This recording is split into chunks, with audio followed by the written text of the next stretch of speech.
striking sculptural images, icons which we see in our temple architecture, has been primary and inspirational for me in creating Kali. I like the sculptures and their sense of physicality, not so much for a religious sentiment that it brings out, but more for the dynamism that it exudes, and that in turn gives me a lot of possibilities in movement, and that for me continues in movement.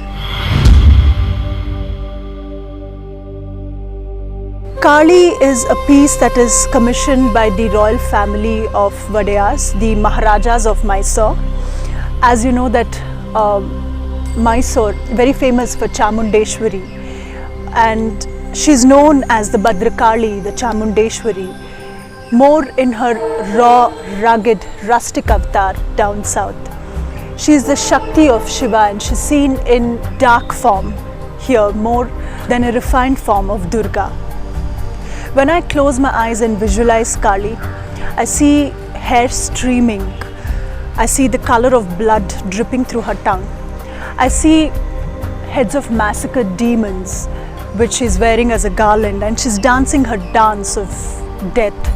She's dancing in all her glory. So this sense of imagery is something we've tried to capture. The piece is highly decorative, intentionally decorative.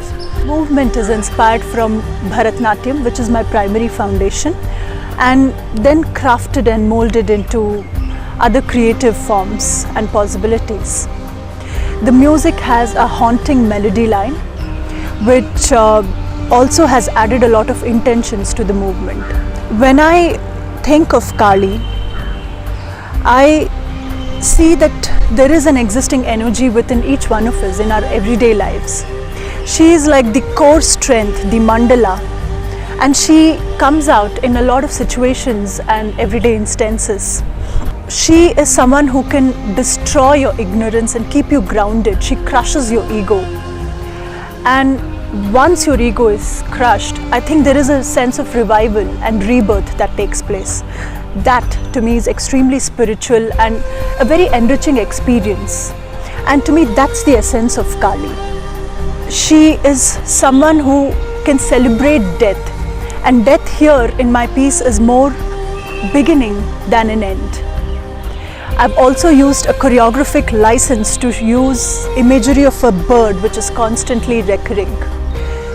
Here I've shown a bird which is a vahana, which is a carrier of a soul, and something which helps us transcend from one level to another.